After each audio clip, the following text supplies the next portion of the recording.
She started with a squirrel brain and a vintage sewing machine and turned that spark into a global quilting community. My guest today loves to teach and engage with quilters online, and she believes that chocolate belongs in every sewing basket. A girl after my own heart. Whether you're afraid to try free motion quilting or you're drowning in fabric scraps, this episode of Quilter on Fire is your permission to slip into play, experiment, and quilt with joy. Today, I'll have a chat with Kim Jamieson-Hirst of Chatterbox Quilts.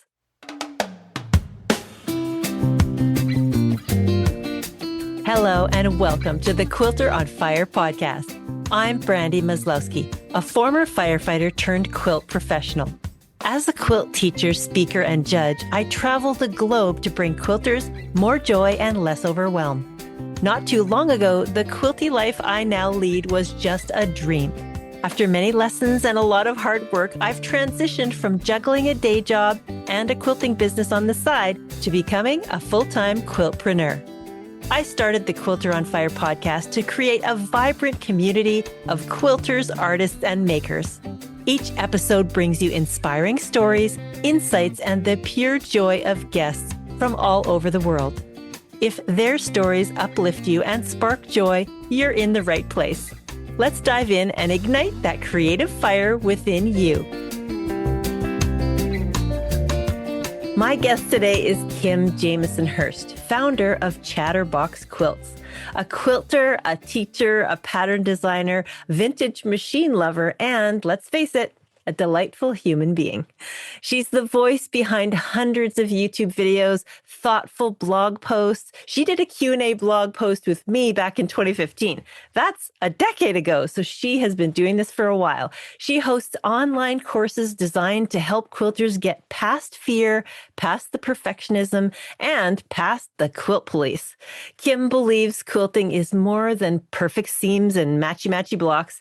It's about joy, experimentation, and community. She's built an online membership, The Quilter's Way, where quilters from around the world learn, stitch, laugh, share mistakes, and grow together.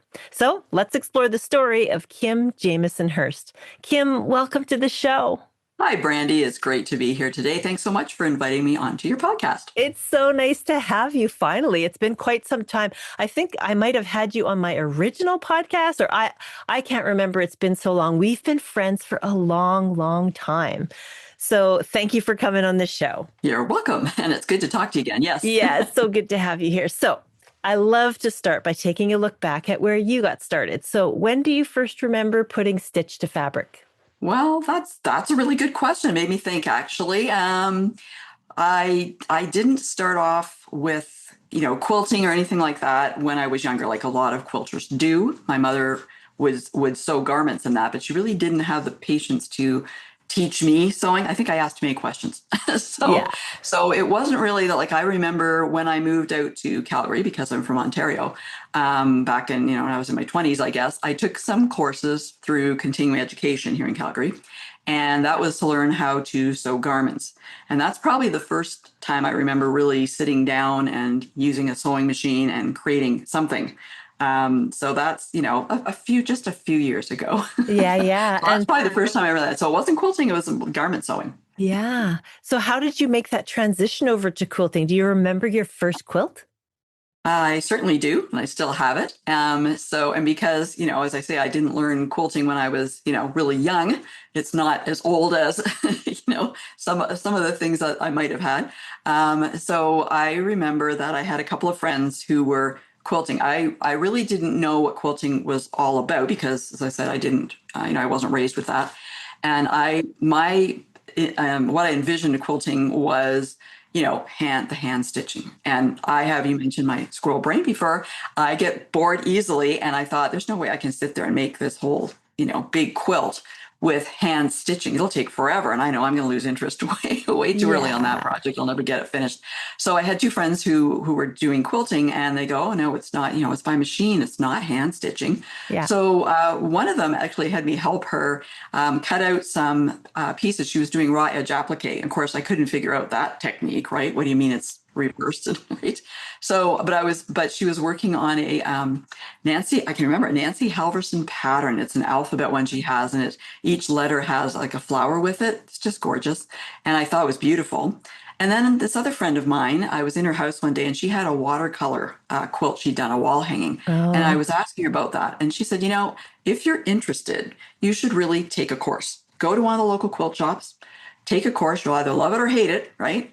So that's what I did. So I went and I took, it was a weekend course. They actually helped you pick out fabric on a Thursday evening. And then you spent, I think maybe it was partly Friday, but anyway, Saturday and Sunday learning, you were making an Irish chain quilt, right? Kind of your typical beginner project. And the instructor was so good about the safety things. Like to this day, yeah. with the rotary cutter, you cut, you close, you cut, you close. Like that was a habit I developed right off the hop. Yeah. So, knock wood, I've never cut myself with a rotary cutter, but it was really good. She was very good step by step and everything. And I was hooked right off the hop. And, from then I just dove right into it. So that's kind of how it started. Yeah. Yeah, that sounds like a really good story. So you had some friends and kind of mentors to help you get started with quilting. And what did your first quilt actually look like? It was like I say, an Irish chain, and it's probably about lap size. And I use fabrics that I probably would not use now, although I loved them at the time. It was sort of like a William Morris print. Yeah. The one was kind of Oh, a nice. golden color, and there was blue in it, and things like that. Yeah. But yeah, it turned out really well. But I can remember, this is an interesting thing. I remember the instructor saying to me, because I had like kind of a regular sewing machine, if you'll call it, not one that was specifically for quilting. And she said, when you come to the quilting part, which was stitching in the ditch, she says, I don't know if that machine is going to be strong enough to do that, to go through all the layers and stuff. But it did fine. She was surprised. Did a good job and everything, right? But afterwards, that's when I started thinking, maybe I need a machine that's, a little more Yeah. suited for this type of craft I'm getting into, right? Yeah. So you were so hooked Yeah, that you're already thinking of upgrading right from the start. absolutely. Okay. So did you sort of make a transition from a career into quilting full time? How did that story go? Yes, I did. At the time, probably the last job I had outside the home was working at a French immersion elementary school. And Okay. I was working in the office as an admin assistant. Super busy job, loved it. And because multitasking is my superpower, it really spoke to me. My squirrel brain had just loved that job. So I was doing that, and I was still, doing all my quilting things business wise. And it was becoming the point where it was, too much, one or the other. And I really wanted to develop the quilting as a business. So I left that job, and I'd been there, I guess, 11 years. So left that job, and then that gave me more time to explore more options in my quilting business. Yeah. So how did your love for quilting grow and change over time? Like, did you start very traditional and stay there, or have you branched off into art quilting or modern or anything like that? What's your style? Well, that's a good question, actually. So I would still say I'm probably a traditional quilter, but I like to experiment with all different types of things. So try, fabric collage, and I'm trying to think, what have I done here? Painting on fabric, different, working with different mediums on fabric, that type of thing. I like to incorporate vintage linen sometimes into my projects. I've gone into scrap quilting, still more traditional. I really haven't jumped into modern quilts, I would say, yet, although that's on my list. So Yeah. yeah, I've changed over time. And I think it's more the fact that I'm what I call a lifelong learner. Hmm. I'm curious about things. I'm always up for trying something. I love experimenting. It just keeps your brain going, right? Keeps it Yeah. active. Learning is Yeah. great. And I really know that about you. One thing I admire the most, I mean, we've been joking already a couple times about squirrel brain and that kind of thing, but that's what I love about you, because it's so appealing to the people who are watching. They feel comfortable with you because you're honest about, how your mind works and that you're a lifelong learner. And it's so good for people to be able to go along on your journey as you're learning as well, right? Sometimes you'll do things you've never tried before, and sometimes you'll jump from one thing to another, and that's okay. And I think it kind of makes it's relatable for people. So that's the great thing about your YouTube channel. So I want to go into that little transition a little bit deeper. So you said you were working at a school in a really difficult full-time job, a lot of work, and then you made that transition. Was there a couple things you started to do in the business that were bringing in some income or helping you think, I probably could do this for a living? Like, what made you take that leap? I think probably, because I've been running my Chatterbox Quilts YouTube channel since what, 2011, I guess. So, for quite a while. So that, started bringing in income. And then we decided to kind of jumping ahead a little bit, but we decided to start a membership. And that's been running for 7 years now, I guess. So that started bringing in income as well. So, and there's courses and different things we're going to talk about, I know, but so things were starting to bring in money. And my goal initially was to have what I made quilting equal what I was making as an admin assistant, actually. Yeah. So that worked out okay. But, Awesome. Well, yeah, you're absolutely right. We're know, going to talk about all those things in greater detail, but yeah. it's kind of nice to see what was the change that make you take that leap. Okay, so we're going to take a moment out of the story right now and talk about where are you living now and who are your loved ones that you surround yourself with every day? Well, I'm in Calgary, Alberta. Woohoo, right? Yahoo. Canada. So yeah, we've been here, as my husband reminds me. I often say I'm from Ontario, so I often say when we fly back to Ontario that I'm going home, and he goes, "You realize we've lived in Calgary longer Yeah. than you lived in Ontario now." I guess that's true, right? Yeah. But so I'm in Calgary, and I'm lived with my husband Gary. We've been married 41 years now. My Wow. goodness, where's the time go, right? Oh, And we have two kids, one of which is living with us right now temporarily with her boyfriend, yeah. Sarah. So Sarah, my oldest, and then Jamie, who is with us some of the year too. Do they ever really move out, Brandy? I don't know. Anyway, I hope not. I love my kids. I know I love my kids, and we get along so well, which is a blessing. But he is at school in Lethbridge, actually, University of Lethbridge. So he'll be with us in the summer for about 4 months. So it's great. And then of course, I know we're going to talk about them later, but I have Yeah. assistants in the studio as well. Oh, cool. Okay, awesome. Okay, that sounds really good. Okay, so let's dive into some talk about design. So you do pattern writing and you create all your videos and everything like that. So when you see something in the world that sparks an idea, how do you capture that? Do you do photography? Do you have a sketchbook? How do you take the ideas in? I don't. I am not like, I read and hear about other quilters who, are out taking photos and all this stuff. I don't actually. Probably what I do is, again, with the squirrel brain, scribble things down on a little piece of paper. I do have books, a variety of books that have different notes in them. Recently, I've tried to be a little more organized with my thoughts, what I want to work on as a pattern or as a YouTube video. And I will use some software online. I'm using Trello, actually. And I can put down, sort of like if you think of recipe cards, I guess. Yeah. Yeah. Well, cards where you can actually put your thoughts down and you can develop them there and everything. And then you can use that to create, a YouTube script or, develop a pattern. Also, I will use EQ8. Yeah. I use that quite a bit as well. And again, I can just kind of quickly pop in a design idea Yeah. and then work with the fabrics later. So Yeah, I love that. I love Trello. I use it for all kinds of things, podcast production and the lists of guests, all my dream guests I have in one long, long card. And then I move them over once I invite them and move them over once they say yes, if they say yes. So yeah, I love Trello. So if you're interested in organizing your life, here's a little shout out for Trello. I mean, we don't have any affiliation with them, but it's a Right. great little tool. Okay, so let's get into some talk about the business. So how did you come up with the business name Chatterbox Quilts? Well, you know me, Brandy. I do. And anybody who watched my YouTube videos or has met me in person knows I'm a chatterbox, right? So I love people. I love talking to people and learning about people. And so, chatterbox kind of makes it. And actually, my son is the one who came up with that name. And I'm from Chatham, Ontario, so kind of chat is in there too. So he goes, "You're a chatterbox from Chatham, Mom." So That's okay, perfect. Chatterbox Quilts it is. Well, I'm interested in this next question because I'm curious how a chatterbox is going to be able to give me, in a nutshell, what's your business all about in a nutshell? Can you do it? Oh boy. That's a tough one. So I like to help quilters learn new techniques, improve their quilting, and enjoy their craft. Oh my gosh, that was perfect. How's That that? was such a good elevator pitch. It was awesome. Yeah, you do every one of those things so well. So let's talk about a quote that you love.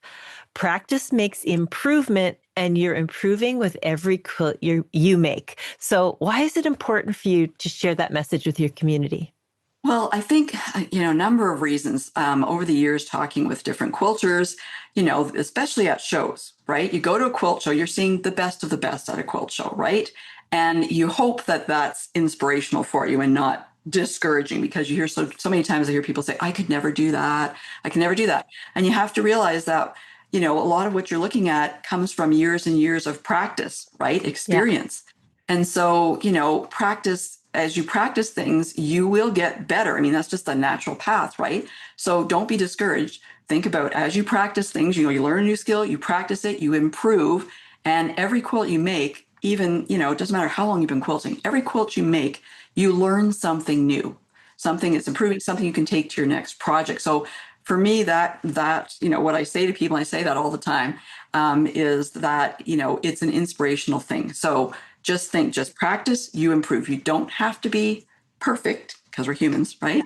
But you try your best and know that you're going to improve. Like there's no way that you can't not improve when you practice things over and over and over again. We get better at them, right? Yeah, that's so true. And it's such a good message because we all have that little voice inside our head. And if it's telling us, oh, I could never do that, that's the moment then you should step forward and give it a try, because what if it Right. turns out better than you ever imagined, right? Yeah, and I see that just to mention, I know we're going to talk about the Quilter's Way, but I have members in the Quilter's Way where I teach them a technique. They take it, they practice it, they love it, whatever it may be. Ruler work, I'm going to say, because I'm thinking particularly of one of my members.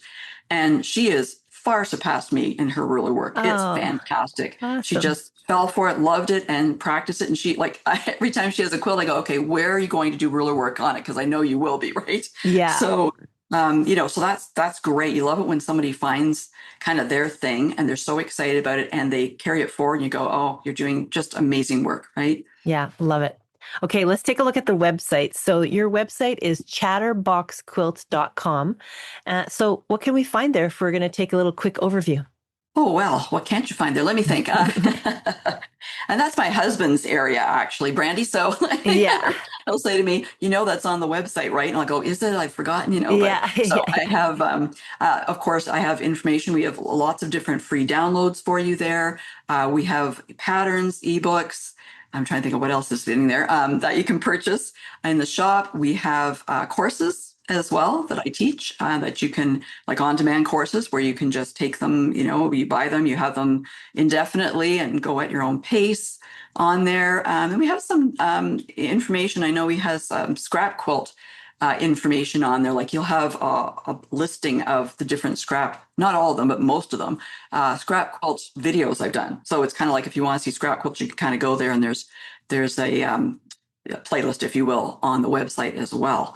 Yeah. So and I have a blog as well. I don't blog a lot, but I do have a blog on there. Yeah. So yes, Yeah, and blogs are so good because you can go check out the blog and there's a whole archive of everything you've ever written, right. right? So that's a really Yes. good source of information for people if they want to check you out and find out what you're all about and sort of see the goods before they sign up for the Quilter's Way or something like that, right? Okay, so you also have a newsletter. So what kind of things do you send out there? Oh, lots of things. It's a good way to keep up with what's going on with us. Yeah. And, I'll have tips in there, information about upcoming events or courses that we have, helpful information. If I'm learning something or I've found something that's helpful for me, we share that in the newsletter, of course. We send out a newsletter every week, and we usually have a wrap up at the end of the month too. So yeah, there's lots, it's full of information. So yeah, you should sign up for sure. Yeah. Sign up for the newsletter right on the Yeah. website. Okay. And you Yes, have a long time collaboration with Genome Canada. So tell me about that.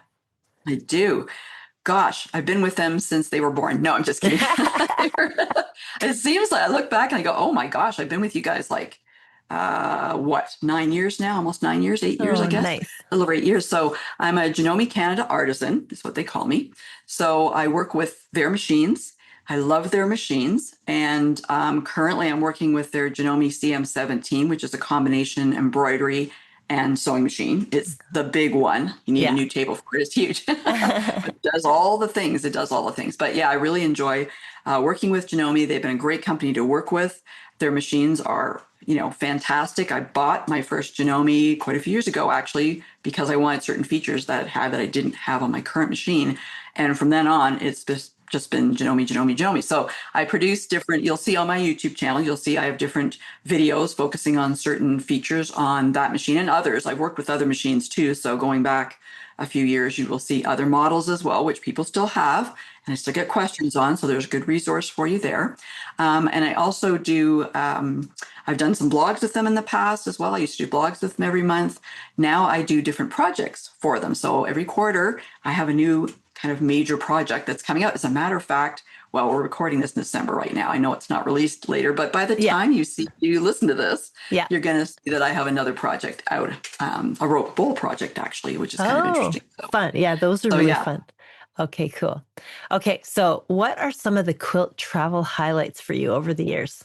Oh boy. Okay, so this is how I plan my vacations usually. Is there a quilt show or a quilt shop for sure in the area, right? So yeah, if we're like, wherever we travel, we hit quilt shops if they're there. Like, doesn't matter whether it's, Italy or, France or wherever. But as far as shows, of course, Quilt Canada, as often as I can make Quilt Canada, being in June this past year in Toronto area. That was great fun. And I was down at Quilt Con in Phoenix in 2025, right? Because we saw you there. And that was a great show. That was my first time going to QuiltCon. And that was a really great show. If you haven't, even if you're not a modern quilter and you can make it to QuiltCon, go, because it's just amazing.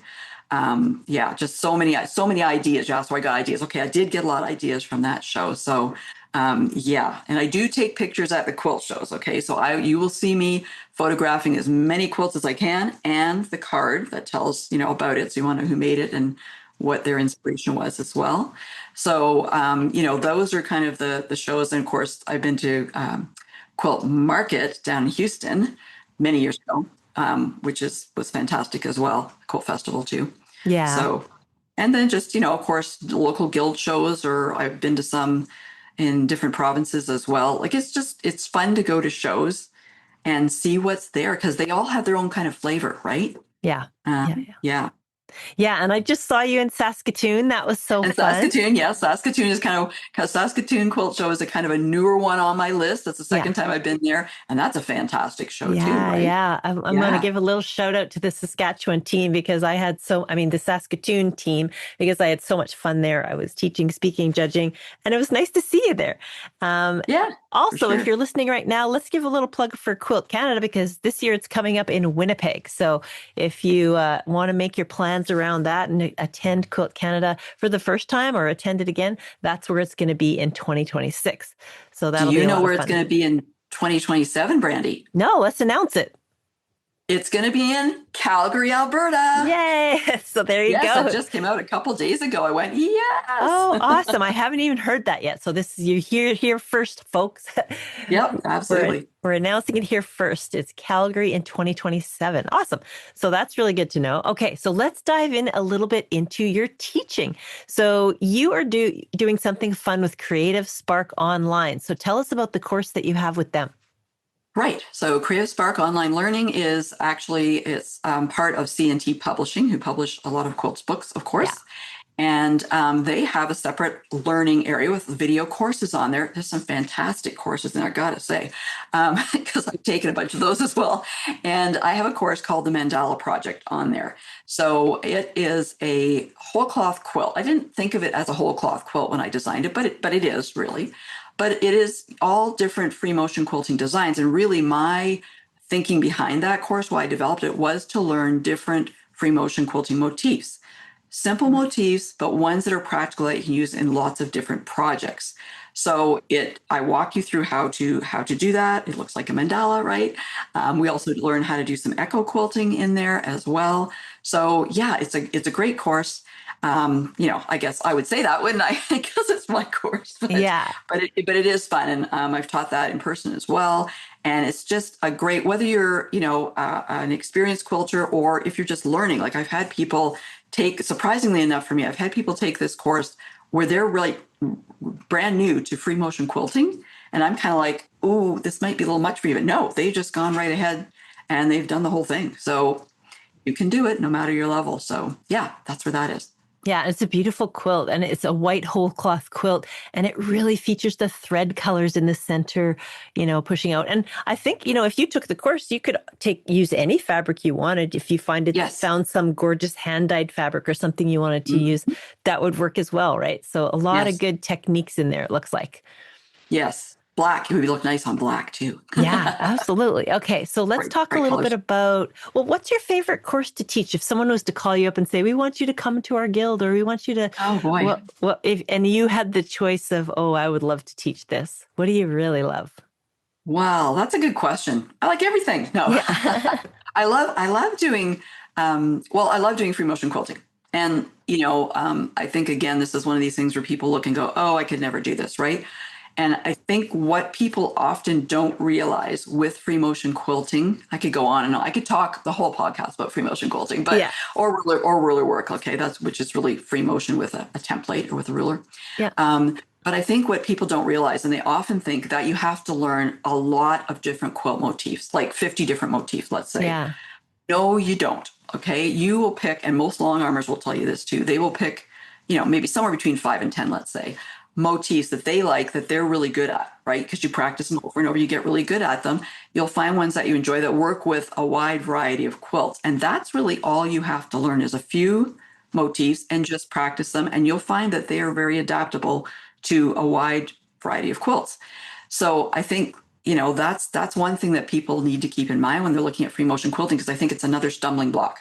Yeah. I'm learning this one, but I need to learn that and that and that and that. No, you don't. No, you don't. Yeah. So I think that's one thing I want people to consider when they jump into that. I would love to teach free motion quilting. I guess I'm passionate about that because of a variety of reasons.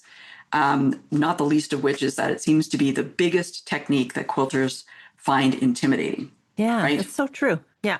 It is. People are always afraid of it, right? And you don't Yeah. And need to be. I really love the way that you're talking about.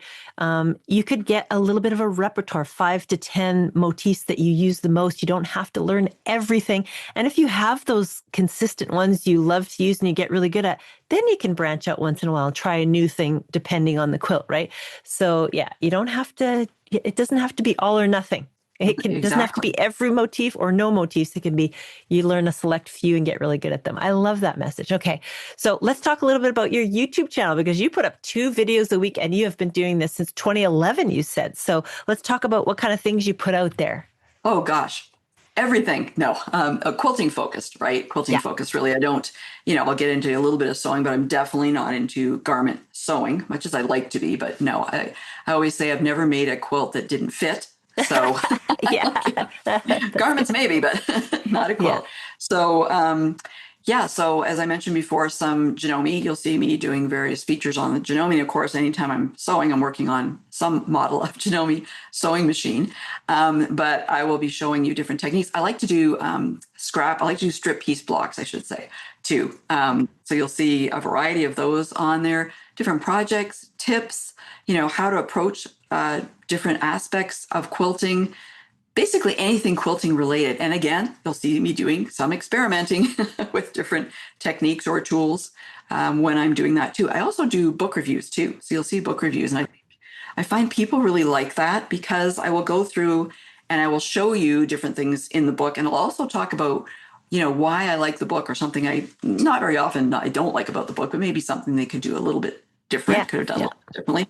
But you'll see, it gives you a really good idea of what you'll see in a book, more than what you would see on, Amazon, for example, when they have Yeah. some screenshots there of the books. But it'll give you an idea of how it's set up and, why I'm showing you this book, basically. And of course, they're all in my library because I have, Yeah. I don't know, I have now 400 quilting books at least or Wow. more. Yeah, that's great. Well, I guess I'll have to send you a copy of my children's picture book. I don't have that, Brandy. I would Yes. love to have a Don't think I critical do. review of that book. It would be fun. Send it to me, Brandy. Yeah, we could work that out later. That would be Yeah. fun. Okay, so I love talking about your YouTube channel. I'm impressed that you do 2 videos per week. I'm just starting to try to make the move from 1 video a week to 2. It's a big deal. I was trying to make a 10-minute video yesterday, and all of a sudden it turns into 35 minutes. I'm like, why can't I just do a 10-minute video every week. But yeah, impressive that you can do 2 per week. And I want to take a minute to appreciate another channel that you created called Old Sewing Machines, because there's a lot of amazing content there. It has sort of like an archive of information for people in love with vintage sewing machines. So I wanted to mention that. And then also, you can go to Kim's website at Chatterbox Quilts, and you can find ebooks on that topic as well. So you have ebooks available for people who are interested. So what are the ebooks about? Good question. They are, there's ones about, how to restore, repair vintage sewing machines. I'm trying to think of some of them right now off the top of my head, actually. But different aspects of vintage sewing machines. But the one that's popular is, how to repair them. Because what's really nice about those machines is the fact that they're mechanical, right? So, and you can still get parts for them. Like that's the other thing too. So I have gotten machines in where I've had to replace tension units on them, or, you need to get feet. They don't come with all the feet you want. So you can still get those, which is really cool. And you can clean them up. They're easy to clean up. I shouldn't say easy, but it takes a bit of elbow grease. Yeah. but like you don't have to buy anything really special. It's inexpensive to get them, restore them, and they are workhorses. Like they've been around forever. You can get a machine that's 100 years old and just, can clean it up, oil it up, and away it goes, and it stitches so beautifully. So so we have some different information on different aspects of them that are available to purchase. Yeah, and I literally saw one this week at the thrift shop, and I was like, oh, I don't have room for it, but knowing that there's these ebooks available on your website, if someone's looking at buying one for the first time, they know they have that resource they can go to if they want to fix it up, clean it up, get it ready to start stitching, right? Right. Okay. Sure. So has there been a quilt or quilt project that's been most memorable for you over the years? Ooh, I think they're all memorable when you're making them. You remember who you're making them for. I guess when I'm making quilts, probably for someone, Yeah. rather than just myself. I think I know we're going to talk a little bit later about one of the ones I made for my parents. I've made several quilts for my parents to celebrate various anniversaries of theirs. I think there's been 3 or 4 of them I've made because they've been married for 69 years now. Wow. Can you believe it? Just past 69 years a couple of weeks ago. So, that's amazing, right? And so when I make them for them, there's a lot of thought that goes into that. Or as I say, I'm making a quilt for someone, I'm really trying to make something that speaks to their aesthetic, their color sense, which may not be mine, right? Yeah. So that's something to keep in mind too when you're making it for someone. Like even if you don't like the colors you're working with, you think about the person you're giving it to, and they love those colors, and that gets you through the project. Yeah. So let's talk about the 50th anniversary quilt now, because it's really meaningful, and we'll talk about the other quilts later. But what kind of quilt did you create? Was it a picture quilt or something, or? It has a picture of my parents in the center, actually. So what's interesting to me about this quilt, well, first off, it took me, I think, 5 years to get it done. Yeah. Never too late, right? Better late than never. But I designed it all myself at a time where I probably didn't have as well. I know I didn't have as much knowledge as I have now about designing a quilt, but I persevered, and some of them didn't work out quite as well, the blocks, so I had to rejig them, figure out what was going wrong with them, and redo them and stuff. But I chose a color palette, again, that was a lighter kind of, there's a light green and pinks and stuff, and it's really pretty. It's, again, not my color palette, but it worked out all right. But in the center, as I say, I have a picture of them. So that was a learning, printing a photo on fabric, on the pre-treated sheets that you can buy, and doing that and putting it all together and then quilting it. And I think it came out really well. They loved it. But it took me a while to get it going and stuff, but I persevered. So, would I do a little differently now? Maybe, but still, it's still a beautiful quilt, actually. So yeah, it looks so meaningful. The photo is beautiful. It almost looks like they're sitting in nature or something. But yeah, it's gorgeous. Yeah, they were out here. They're out in I think we're in where we Kananaskis. I think out in Kananaskis country, actually. And they're sitting on a log or something, a rock or something. I forget. Yeah. How sweet. And so when you gave it to them, what was the reaction? Well, my dad always cries. So yeah, they loved it. So it was always up in their bedroom. They recently moved, but it was always up in the wall in their bedroom, because I'm not sure how big it is. It's a fairly good sized quilt. Like it's like a lap size or whatever, like it's not a small wall hanging. So, so it was always on the one wall. You could see it. So it was nice. Whenever I make quilts for them, they, they're, when I walk into their house, they're always up.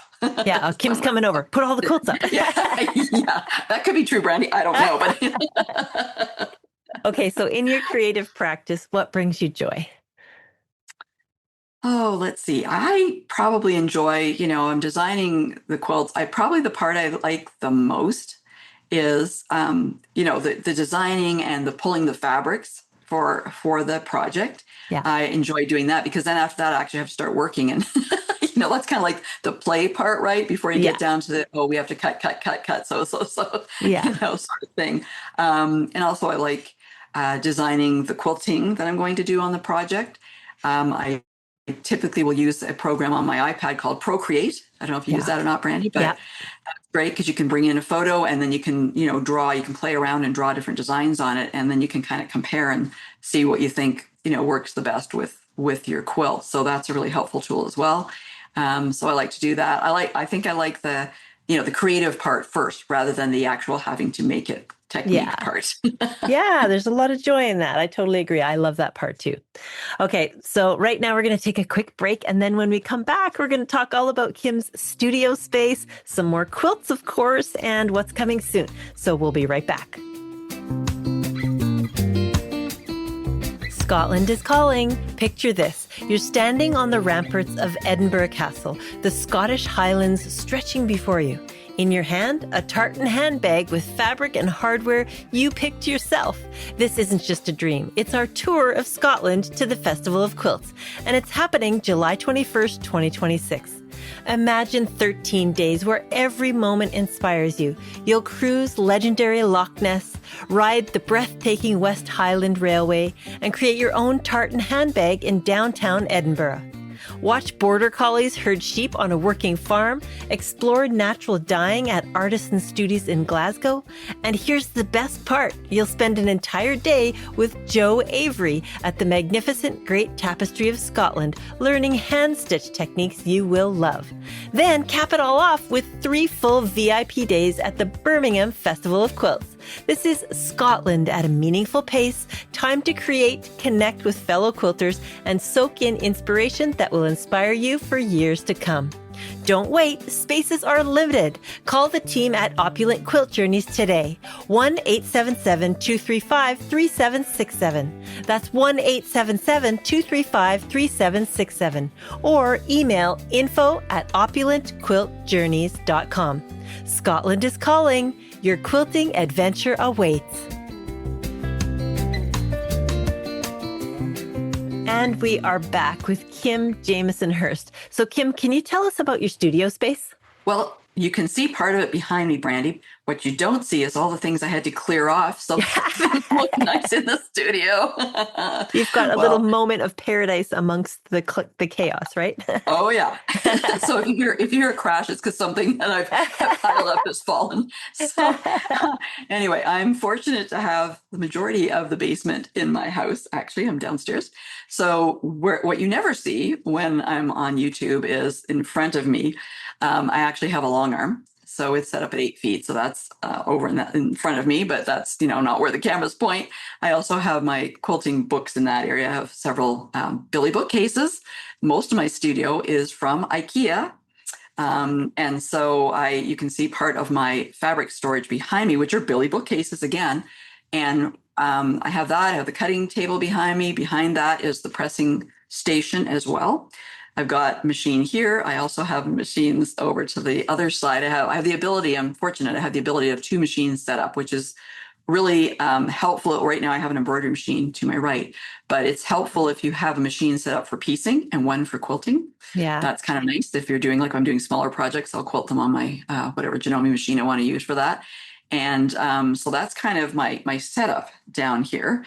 And as I say, you don't see all the chaos that as I put things over to the side, but it's a working studio, right? So, yeah, absolutely. Like we have things. I do try and organize. Just talking about IKEA for just a second. The Billy bookcases are great. You'll notice that I always have my fabrics are all behind glass or solid wood at the bottom. I didn't have it all solid because I thought it would look too claustrophobic. Yeah. for me. But I always have most of my things are behind doors because of my Purry assistants that like to help, right? I Ah, don't want to have the right. fur and everything in there. So that's why I have doors on things. And something else as I organize is, and I was just at IKEA yesterday, they get they have these Trofast bins. So Trofast is a system for in kids' rooms where they have this wooden, whatever, container, I don't know what to call it. And you can get bins that you put in of different sizes. And Yeah. I have Trofast bins that I use for keeping my projects when I'm working on projects or my YouTube videos. Yeah. When I need to gather my tools that I'm using for that particular video, they go in a Trofast bin. They have lids on them. They stack. They're great. They keep everything together. And I use those a lot for various projects, that I'm working on, or as I say, my YouTube video, so that I know that everything I need for that video is in that bin. Oh, So that's a good yeah, idea. Yeah. It's nice to have one project in one bin, keeps you organized. And especially if you have a working studio that can be messy sometimes, you know where things are. It's your working studio. But when you have a project and you keep it all together in one spot, that really works. yeah. Yeah, I love that idea. Okay. So what's the best thing you do for your own self-care? I try to exercise most mornings. I don't always get to that, but I try and exercise just here. Watching a YouTube video, and I have weights and stuff here as well. So I try to do that as much as possible. I don't do probably as much self care as I should, to be really honest. I tend to go, go, go, go, go, and then sometimes collapse. But I need to take more time out for myself. I think try and slow down. I'm going to try and slow down a little bit in Yeah. 2026. I've taken a few things off my plate, some commitments off my plate, so that will help. But I'm a huge reader, so that's probably one of my things I enjoy doing. That is, calming for me, I guess I would say. Yeah. And thank goodness I have a library close by, because I would be in debt, I think, if Yeah. I had to pay for all the books, right? Yeah. So that's really about all I do, actually. Yeah, I love the reading thing. I think sometimes that's underrated. I think a lot of people just haven't read a book in 10 years. And for me, I voraciously listen to books. I'm an audio. And so whenever I'm hiking or making dinner, I love to throw my earbuds in and make dinner with either listening to a podcast or audio or something. So yeah, reading really it's that lifelong learning thing that you mentioned earlier, right? Yeah. Yeah, yeah. And you can get quilt books from the library too. Some people don't know that. Oh, it depends on where you are, I suppose. But Yeah, you but can get yeah, audiobooks from the library and, so you can sometimes you have to be on a waiting list for a little while, but that's okay. that's okay. You'll get Yeah. it eventually. Magazines too. Magazines too is something else people don't realize that you can True. get through, certainly through the Calgary Library. You can get, there's quilting magazines they have available too. So, Yeah, it's so true. A lot of people are like, I can't believe there's still libraries, but they're so amazing. oh Like, yeah, just because things are going digital or whatever doesn't mean the libraries are going to go away. I think they're just a no, really valuable resource for us. It's a little bit underused sometimes. So go to your local library. This is a yeah. public service Support your message. local library. Public service message. Okay. So this is something I've been wanting to talk about the whole podcast. I'm really excited to talk about this. It's called The Quilter's Way. So tell us all about it. Okay, so the Quilters Way is an online membership, or you can think of it like an online guild. Yeah. And so we've been running that since what? We're in our 7th year now, I guess. So do the math. 2018, I guess, at the time of recording this podcast. Anyway, Yeah. we've just gone past our 7-year milestone, which I can't believe. Yeah. We have, because it's online, it's great. We have quilters from all over the world that are in that membership. And it has changed over the years. This is the nice thing about having a membership, is you can adapt it and change it a bit depending on what the members want. So what we've been doing for the last few years is they're learning new techniques. So I provide them with a pattern to learn a specific technique. So for example, this month we're working on a Christmas tree pattern. It's strip piece blocks. It's faux trapunto. What else are we doing in this? There's something else. Some raw edge applique. I had to think. All things we've learned before, we're bringing them together in this one project. So for example, if we were learning raw edge applique, and I have a whole course on that too. It's free in the membership as well, but it's available for purchase outside. But if we're doing that, I will have a project that is, basically raw edge applique. And we will be going through the steps. So every week we have another, we learn part of it. We move through. It usually takes 4 to 6 weeks to create a project. And they're typically, this one's a bit bigger, but they're usually smaller projects. Because I believe when you're learning a new technique, it's good to use a small project So you can see if you like it, you haven't invested a lot of time, you haven't invested a lot of money in fabric, that type of thing. If you like it, great. You can take that learning to a new project. If you didn't, you haven't wasted too much time and money, right? Yeah. So we learn different techniques to help them improve. One of the nice things is that there is a variety of experience in the membership. It's not just me. I host it. It's not just me. Yeah. And so when someone's having a problem with something, they can ask and they get answers, Yeah. really quickly. Yeah. That's the advantages. And we try to do two, depending if I'm on vacation or not, two lives a month. One in which I'm doing a tutorial and they have the opportunity to, share what they've been working on, things like that. And the other one's what we call a hangout. So it's just a Zoom meeting where they are working on different projects. And again, there's chatting and learning and questions and that type of thing. And we also do, there's a lot of stuff in it.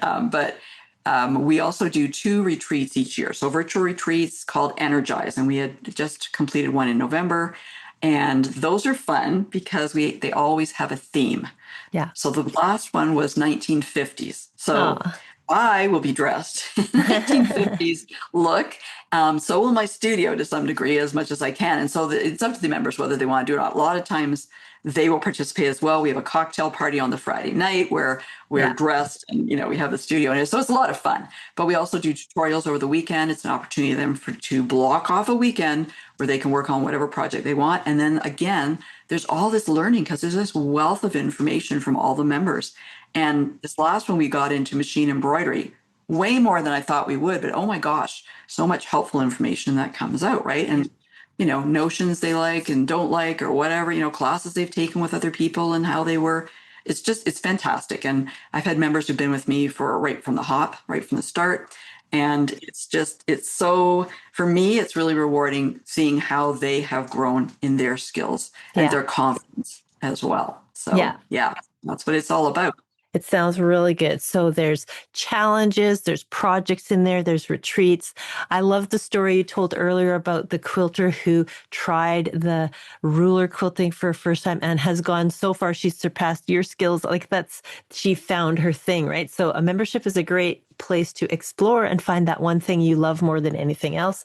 So, and community is the big thing, right? So community is huge, huge in there because some of these people are in places where they don't have local guilds, right? Or they just didn't fit into that guild for whatever reason. So we have all these people that come together. And what's really fun too is that a lot of them have become friends outside the membership. Some of them live, fairly close to each other. Some of them live further away and have gotten together, made the effort to get together and stuff. And that is just so wonderful. I always tease them. I go, you guys, you're doing stuff I don't know about. What's going on?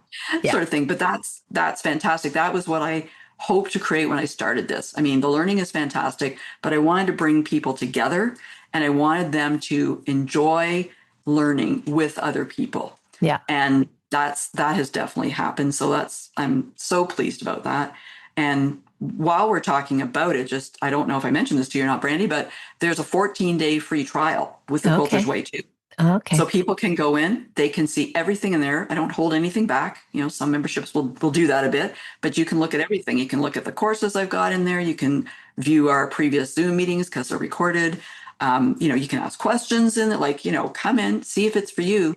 Hopefully it will be, but if it isn't, that's perfectly fine. There's no pressure to stay or anything like that. But it is a lot of fun for you to come in, I think, and see, because that's the only way you're going to know what exactly happens, because there's a lot that goes on in there. Well, that's so great that you have that trial period. So you can go to chatterboxquilts.com and click on the tab, The Quilters Way, and you'll see that page right there. There's a video right there. Kim will tell you all about it as well. So you can learn more about it by watching the video right on that page. And then a 14-day trial. How can you go wrong with that? You get to check it out before you buy, right? So what a great idea. Yeah. Okay, sure. Awesome. Okay, so let's talk a little bit about, this is what I love talking about the quilts, of course. So let's talk about some of the quilts. We've already had a nice conversation about the 50th anniversary quilt, which was so meaningful to you. So let's talk about the One World quilt. Oh yeah. So that one was, you ever look back, Brandy, when you make something, you go, I can't believe I made that. That was, for me, that was probably one of the quilts. So it is a quilt along I did several years ago with a gentleman called Keith. I'm forgetting his last name right now, but he went by Uncle Gravy of all things online. Uncle And he Gravy. actually had, and I don't know that he's still doing this, but he had some software. It was an app actually where you could create applique, like raw edge applique designs. They had free, sorry, I shouldn't say that. They would add different shapes and, and you could create your own quilt and print it out, your own quilt pattern and print it out and everything. And it had all the information about how to make it in there. It was really cool.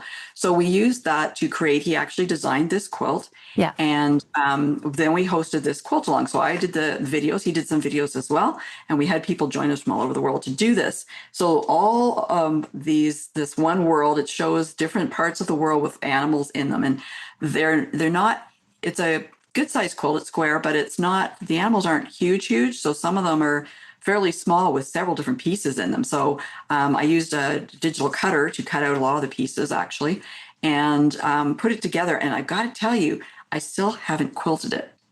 And the reason I haven't quilted it, it's pretty detailed and I'm still not sure what I want to do with it. So if you make something like this and you're not sure how to quilt it or you don't think your skills are up to quilting it, you can either, take it to a long armor or wait until your skills are where you feel Yeah. comfortable quilting that quilt. But it turned out so nice. I think it's just an amazing design. I think it's really cool. And it was so fun hosting this quilt along with him. Yeah. And other people have made it and quilted it. Mine's still waiting. But yeah, it's fun and it's a fun project. We did a couple of projects, but that was the one that was kind of like, wow, that was really, it's quite the project, Yeah, actually. it's really beautiful. It's a big square quilt and it has this sort of big circle in it. It's kind of like the world or earth. And on the top, it's like a daytime scene with all kinds of animals and trees. And on the bottom, it's almost like a nighttime scene or a winter scene, kind of, right? And also, I love, is it an alligator or crocodile? I'm not sure Yeah, which, but on yeah, the I know. border, there's this On the really border, cool. yeah, little guy. Yeah, Yeah. that's so cute. So, what a fun project. It sounds like when you do, a quilt along or things like that, you have a lot of fun with all the people who are involved. So, that looked like a really good project. Okay, so let's talk about modern curves. Right. Modern curves is some things you just don't get around to learning. Curve piecing was one for me. So this is one where I was learning so I could teach them. And Uh-huh. the Quilter's Way is actually where I designed this quilt for. But I also did it for 2024 and 2025. I was an Island Batik ambassador. And this was one of the projects I did for them using their batik fabrics. And here it's on a black background, which is really effective. I've made it on a light color background as well, but I wanted to try the black because I thought the batiks on the black would really pop, which they did. Yeah. So this is all curved piecing, and I had a lot of fun with the quilting on this one too. So on that black background, I think I used a gray thread, and it showed up the quilting too really nicely on it. So that was fun, but that was to learn curved piecing. I'm not a huge fan of curved piecing, I Yeah. gotta say. I But you need to did it. practice a little more, but I did Yeah. it. Yeah, it turned out really nice actually. But it's just I used some templates, some acrylic templates to cut the pieces. There's different ways you can cut them and stuff. And then, you just need to take your time with it. I mean, it turned out fine. It's just one of those ones where, you need to take your time and probably practice a little bit if you want to do more curve piecing to get it where you feel comfortable. There's different techniques to do that, but that was to learn curve piecing in the Quilter's Way. And yeah, they enjoyed that project. I think some may have struggled more than others, but they all made the project. So yeah. Yeah, well, it's a beautiful quilt. And I love how you created an inner border with piecing. And those gorgeous fabrics, those batiks were just gorgeous. So, yeah, that looks like a really fun project too. Okay, one more quilt I want to talk about, and it is called Creative Directions. So tell me about that one. Yeah, that was another one I made as an Island Boutique ambassador. I like arrow quilts, so maybe that is kind of a modern quilt, right? Mhm. So I wanted to make one with arrow quilt, which the arrows are simple enough to make, right? But it was, how to put them together because I designed this. These are all ones I've designed. So I designed this one to show off the different batiks, right? And also I wanted to do some echo quilting around the arrows. I wanted to have some fun quilting in the arrows. So I was thinking about the quilting part of that. And you always hear me say like quilting with the accent that way because I'm talking about, quilting the quilt sandwich, not, making the quilt. But I had fun with that one as far as that. So I guess you would say that was a modern quilt, but it was just fun. I'm not sure if we're going to do this in the Quilter's Way maybe next year. We might, I don't know, we'll see. But it's easy to make the arrows and it's fun because you can make them different sizes, quite easily. There's a ratio between the point on the arrow and the body of it. So simple enough to make. Lots of different ways you could put those blocks together. So it's, creative directions is kind of an appropriate title for it, I think, because you could certainly move those blocks all over the place and create whatever kind of design you'd like with them. So it's fun that way too. And yeah, I had a lot of fun with the quilting on that one. Yeah, it's so fun. And the batiks were gorgeous, but you could feature any Mhm. fabrics that you Oh, love, for right? sure. If you have a line. And I love the title as well, Creative Directions, because the arrows on this quilt go left to right, they go up and down, but then there's also arrows that point to each other. Like Yeah. sometimes we have that conflict in our mind when we're creating something, right? So what a great title as well. Okay, well, that was really fun. I love talking about your quilts. So let's move on to the topic of big news coming soon. So you mentioned to me earlier that you can give us a sneak peek about something that's coming up with Creative Spark in April. So tell us about that. Yes. Well, Creative Spark Online Learning, if you don't know, besides the courses that, the on-demand courses that you can purchase and watch at your own leisure, they have several different live events that happen throughout the year. And there's going to be one coming up in April that I'm going to be presenting at. So I can't say what I'm doing yet with it, but I'm going to be working with them. It's on April the 30th. So if you haven't attended any of their live events, they're fantastic. They're all recorded. They're all live at the time. You get to choose which ones you want to watch live, and afterward you can watch the recorded, the recordings of the different presentations. And again, you have indefinite access to that. They also have swag bags. So you get free different things. There's usually discounts on some of their books that pertain to that event. What else do they have? Oh, and there's always lots of giveaways. Who doesn't love giveaways? Oh my Yeah. gosh. Like they'll have 15 or 16 different things they're giving away, and I'm talking major things too. Oh, So keep your eye out for that event that's coming up in April. You'll start hearing about it probably in March from them, I think, and from me yeah. too. Okay, and I'm going to give you a direct line to the source. If you want to hear about this for sure in your inbox, go sign up for Kim's newsletter on her website. She's going to be talking about it for sure leading up to it, so there's no way you'll miss it. It's Right. coming up in April with Creative Spark, but get on that newsletter and you'll be the first to know. Okay, so you already have a few lectures you've been delivering over the years to share your story and inspire quilters. So tell us about your main free motion lecture first. Okay, so I have a lecture. I have several different lectures, but one that's really popular is called How to Conquer Your Fear of Free Motion Quilting. Yeah. I know it's a long title, but But it I think works. it says it all. Yeah. So, within that lecture, and these are lectures I give Zoom presentations or in person. So if you belong to a quilt guild and you're looking for someone to do a lecture, send me an email. But this one is one of the techniques that I find that quilters are so afraid of is this free motion quilting. I don't know why. It's a huge stumbling block. Every time I talk to people and ask them what they like to learn or what they're afraid of learning, they'll say free motion quilting, right? And so in this lecture, I will talk to, why people are afraid of this. What are the stumbling blocks? How can we get past those? How can we actually start free motion quilting? And part of that is getting properly set up for it, having the tools and notions, having your machine set up properly. And then we go through a few simple designs as well. So part of it is a slideshow presentation. Part of it is, you watching me get my machine set up and actually showing you some different easy free motion quilting designs that you can use yourself on your projects. So yeah, it's very popular. It's fun. I'm very passionate about that. So it's really fun when I have the ability to present that to guilds or organizations. Okay, so tell us about a lecture that is coming soon. Are you able to talk about it yet? It's about Trapunto, right? Yes, it is. Yes. So I have my newest lectures on Faux Trapunto. That's available in 2026, so available now. And I'm doing that in several different guilds coming up actually in the next few months. And that is something that, I think it's something that people don't know a lot about. It's not that difficult to do, but it can give a lot of interest to your quilt project. So I'll be going through how to do that. Again, the tools and notions you need, and we'll be doing some demos to show you, how it works and when it works well and when it doesn't work well, maybe, what's appropriate to use that technique. So yeah, it's kind of fun. I've used it in lots of different projects and quite enjoy the results. Yeah, and that's a great thing for guilds. Like if you're listening right now and you're in charge of your guild, programming or whatever, and if you're thinking, oh, we've tried everything, this is something completely new. If you want to bring it into the guild, that could be a really new direction that people could try something new. So love that. Yeah. Okay, so now it's time for the lightning round robin. It's a series of rapid fire questions and it's super fun. Are you ready? Big deep breath. Yes, I think I am. Okay. What is your favorite tool or notion? Well, that's a tough one. I've got to say I'd say my Janome sewing machines, right? Because they make me Yeah. look good. But you know what? I'm going to show you something here that's kind of funny. A beard trimmer. Oh, okay. This is from the dollar store, a little beard trimmer. This is in place of your seam ripper. Yeah, I've seen people doing that at Yep. retreats before. Quick and painless. And yes, I go to that a lot. And I found, and like this one I got, like I said, I got at the dollar store. I think it was like $3 or something at the dollar store. And that's what it is. It's a little beard trimmer. And you don't need the guides on it. You just use it just as it is. And it doesn't, I haven't found, I should say I haven't found yet, Yeah.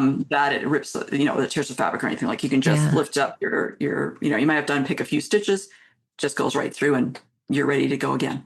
Yeah, cool. Oh, I could have used that yesterday. I was trying to film a 10-minute video and it ended up being 35 minutes because I was trying to take something off of. Jacob. Anyway, you guys will see it coming up. It's a new video series I'm doing, but I was trying to get a logo off of something to replace with quilting.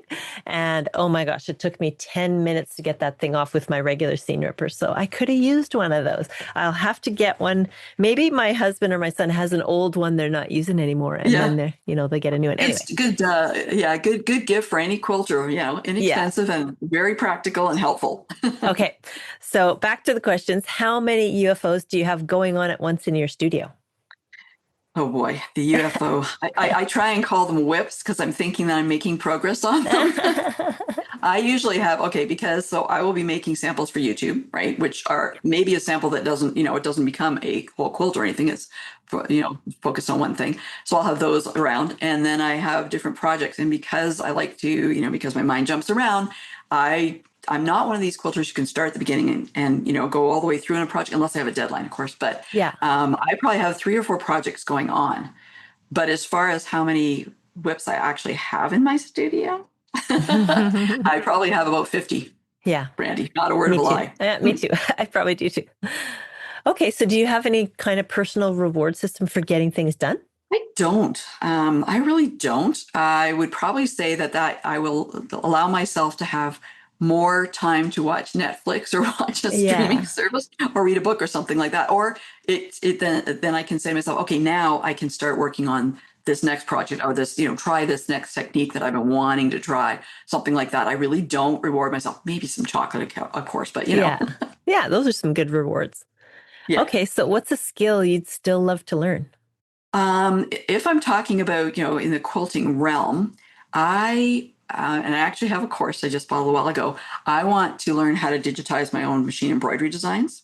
So I have software. I have software. It's Janome software called Artistic Digitizer. And I will use it to make some changes on purchased patterns. I can do that with it. But I really want to learn the basics and how to build from the ground up, my own embroidery designs. Yeah, that's so cool. You could create a sketch or anything and then put it into there and translate that into quilting on your project, right? Oh, that would be so cool. Yeah. Okay. Yeah. Have you had any weird, crazy, or funny fan moments where people recognized you? Oh, yeah. So, surprisingly, I always get recognized at quilt shows, of course. And I love talking to people and stuff. So, you can see them kind of looking at you, whispering, and then some are brave enough to come over. And so actually, when I was down in Phoenix, I got recognized a lot. I was kind of shocked, actually. And so it slowed down the walking through the vendor area, but that's perfectly fine because I love that.